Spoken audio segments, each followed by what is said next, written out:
is Nate Heisey, Taman Lipsy, and Milan Momcilovic. Let's go ahead and get started with questions from the media. Please raise your hand if you have a question. Let's start here front right. This one's for, I guess, all of you. Tennessee's the #1 offensive rebounding team in the country. What does that mean? How much focus has been put on that, Taman, especially with the guards helping on the glass? Let's start with Nate. Yeah, it's been a big emphasis the last couple of days, just looking at their size, and they go hard. So respect to them for doing what they're good at, and obviously something that we're focused on trying to eliminate. All right, Taman. Yeah, just to piggyback off of Nate, for us guards, obviously it's going to be a lot of helping down if our guys, shooting a perimeter shot or getting back. It's going to be helping crack down on the bigger guys and, fly around to get those loose ball rebounds and just do the same thing. But obviously we know they have size, and like you said, they're the #1 offensive rebounding team. So, again, like Nate said, that's something that we've talked about for sure. All right, and Milan. Yeah, I think it just, it depends what Joshua's status is, but I think me and Nate got to play bigger because, I think they start 6'11" at the 4 and then 6'10" at the 3. So we'll be guarding both those guys, so we just got to keep them off the glass and make sure they don't get a whole ton of them. Okay, another question, front right. Ben Hutchins from the Quad City Times for Taman and Nate. Is it any different in this system, the status of getting a rebound as a guard, or is it, compared to like as a 5-man? I'd say it's definitely different. I think, just being guards, you're not often the ones in the paint boxing out. You're coming from the outside, or you're trying to locate, where the shot's going from and where you think the ball's going to go. It's more trying to predict, whereas bigs, they're the ones that's just down there hitting each other. So we have a little bit more freedom to roam around and try to get rebounds that way. Yeah, I'd say the same thing. I do a little bit of both, boxing out and, going to get the rebound. But I think the big thing, like he mentioned, is looking at the flight of the ball and seeing where it's going to go and try to get a lot of ones that aren't by the rim, but the ones that end up going like outside to the elbow or whatever. Okay, let's go back left. Justin Williams from The Athletic. Milan, this is for you. You've talked about working with a sports psychologist this season, specifically the jelly beans thing before you shoot. Can you just maybe explain how that started and how that's helped you? Yeah, I think, he tried to tell me I got to think about something before I shoot so I'm not thinking about my shot. Because, previous years I would always think like maybe something's wrong with my shot, maybe I'm not holding my follow through, maybe the arc on the ball is not the best. So he said just think about something, just one word before you shoot, and he came up with the word. So, I try to use it, but, it doesn't happen every time because, I'm thinking about other stuff during the game, but that was kind of one tip he used. I'm shooting way better this year than I am last year, so I would say it probably worked a little bit, yeah. All right, second row left. Elliot Brooks, Rubin, WNUR Sports. Nate, obviously your role most of the season is a little more the non-scoring stuff, but you've had to step up in the scoring department. How's your kind of role changed in the last few games since Jefferson went down? Yeah, I think it's just being aggressive and picking my spots on when to be aggressive. And he obviously has a lot of usage. He has the ball a lot. And when he was out, we need other people to kind of step up and do those jobs, whether it's me, Killian, Bateman. It's really everybody. So just, having a more aggressive mindset and focusing on that more than I have done in the past. Okay, question back right. Yeah, Harry Schrader, Valley Hoops Insider. Taman, I wanted to ask you, really outstanding point guards in this little bracket here this weekend. Talk about the challenge of going against just outstanding point guards. Yeah, all the teams that are in the Sweet 16 obviously have great point guards. I think that's something that's huge for college basketball, but just teams in general. The point guards are kind of the coach on the floor, and that's sort of how our teams run. And like you said, just here in Chicago, all the separate teams all have great point guards, and obviously a great matchup against Gillespie, and then the other two from Michigan and Alabama as well. But it's something that's super important, and I think you see on those teams that make deep runs and ultimately come out on top. It's those teams that have those point guards that can, control the game. All right, question here, second row left. Back to you, Nate. This is kind of the second straight year where offensively, at least, you've taken a step in the NCAA tournament, scoring the ball at least. Do you feel like you have a little bit of extra confidence coming in the tournament, and where does that come from? Yeah, I think it's also a lack of motivation as well, increased amount of motivation, because you just know it could be your last game. Even last year, it's not my last season, but you got 4 months until you start playing again. So I would just say it's a sense of urgency thing. All right. Any additional questions for the student athletes? All right. Thanks, guys. Appreciate it. Bye.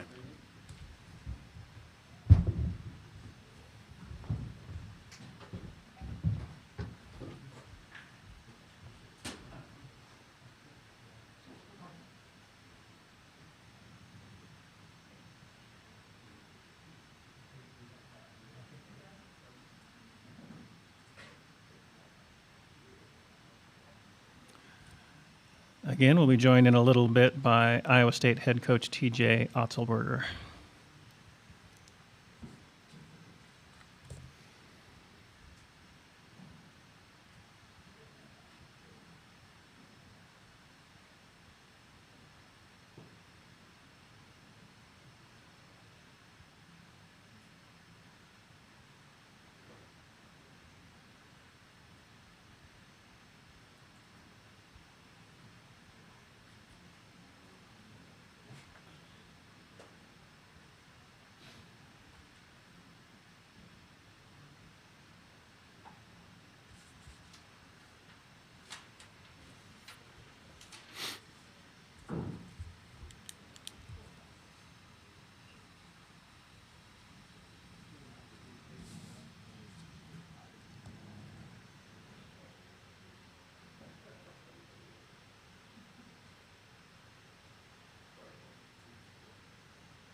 As a reminder, the Iowa State locker room will be open until 3:35 p.m. We'll be joined by Coach Otzelberger here in a little bit.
All right, we are now joined by Iowa State head coach TJ Otzelberger.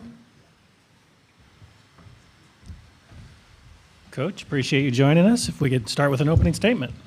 Yeah, it's an honor to be here in Chicago.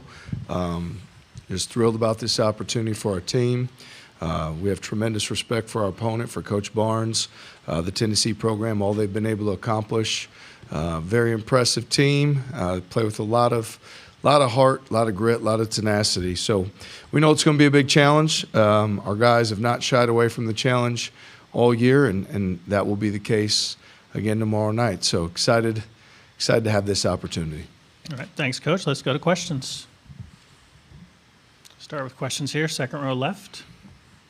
Coach, any new updates on Joshua Jefferson and his status ahead of tomorrow night? Yeah, there's nothing new at this point. I mean, we're going to give him every opportunity up until the game to do everything he can. He's a fierce competitor. Our medical staff has been amazing, and he's continued to work diligently. But at this point, it'd be premature to make any type of determination until we get closer to tip. Another question, second row left. Elliot Brooks-Rubin, WNUR Sports. Coach, with Jefferson going down early in that first game, Nate Heise had to take a step up offensively. What kind of responsibilities did you give him after Jefferson went down, and how do you feel like he's responded?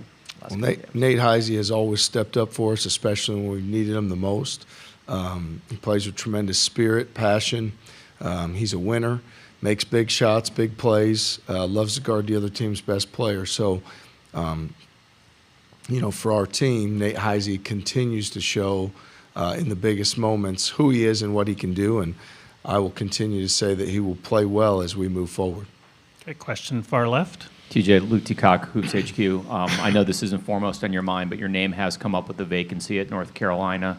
How do you sort of balance, dealing with that kind of stuff while you're still coaching a team in the NCAA tournament, the speculation, and B, do you have any comment on the opening in general? Yeah, I would say anytime your name comes up in a positive light, it's a credit to the young men in your program, the work that they do, and that sort of thing.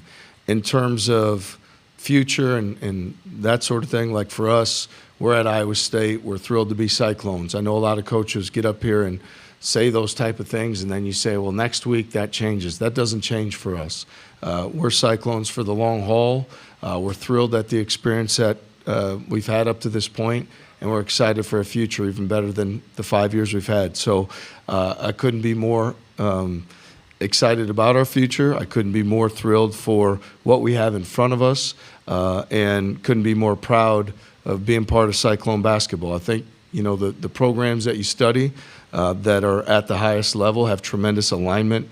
And if you look at what we have on our campus and throughout, from our athletic department, our president, with David Cook and Jamie Pollard, and the synergy and the communication and the strength and leadership that we have, there wouldn't be any other place in America I'd rather be than Iowa State. Okay, question front row right. Chris Williams, Cyclone Fanatic. Can you, on tape, what do you expect with the Lipsy and Gillespie matchup? A couple of seniors leading their teams. It seems pretty special. Yeah, two unbelievable players. I mean, Gillespie, everywhere he goes, he just impacts winning and makes so many big plays and big shots for them. He's a fierce competitor, seasoned leader, all those things. And we know with Taman, for us, the guy's just a competitor. He finds a way to win. He finds a way to make big plays. I mean, you look at how he's played here lately, maybe coming off as strong of a performance, certainly an offensive performance, as he's had in his college career. And so it proves to be a really, exciting matchup. Two tremendous players that impact winning for their team in so many ways, and excited to see how it unfolds. Okay, front row left. Yeah, hey, TJ, Dan Walken, Yahoo Sports. The commitment that you've made, or the statements you've made about how you feel about Iowa State, suggests you feel like you can win a championship, win a national championship where you are. How do you sustain that at Iowa State, in this era where obviously so much is about money? Yeah, I mean, we sustain success. We have a model that we're confident in and we believe in. And, we understand the landscape that we're currently in college athletics. And I look at the coaches who I revere and look up to. Tony Bennett is like my big brother, and somebody that I always seek counsel and advice for. And what Tony shares with me over and over again is be who you are, don't change, stay true to yourself, double down in your core values and your beliefs, and those things are good, and those things will stand the test of time. And so that's what we believe, and that's how we continue to do things. We're proud of how we continue to move forward as an institution, an athletic department, and a basketball program. So there comes a point in this where when you're in the spot that I'm in, that chip on your shoulder that you've always had, when people tend to ask questions or why would you want to do this or why do you believe that, it gives us even more fuel for our fire for what we know we can do and what's in front of us. So we couldn't be more excited about the opportunity that lies ahead. All right, any additional questions for Coach? Here, second row left. On Joshua, first of all, whose final decision is it? And knowing that it's a game time decision, how do you prepare for the eventuality that he either will play or won't play? Yeah, it's ultimately Joshua's decision. We love him. We support him. We're going to give him all the information and resources, but it ultimately comes down to he's a fierce competitor. He's a warrior. He'll do anything to be out there for his teammates, and I know if that's a possibility that he will take advantage of it. And how we prepare or plan if he's not to be able to play, honestly, I think the Kentucky game speaks for itself. I think our guys have a very connected mentality and mindset. They're very unified offensively and defensively. They believe in one another, and they started a process in June where they've been part of hard work, daily habits, commitment to one another for 9-10 months. And so you're going to rely on those habits in the biggest moment, in the biggest games, and that's what we're going to seek to do tomorrow night. All right, final question for Coach. All right, thank you, Coach, appreciate it. Thank you. Hammond Communications will post a recording of this press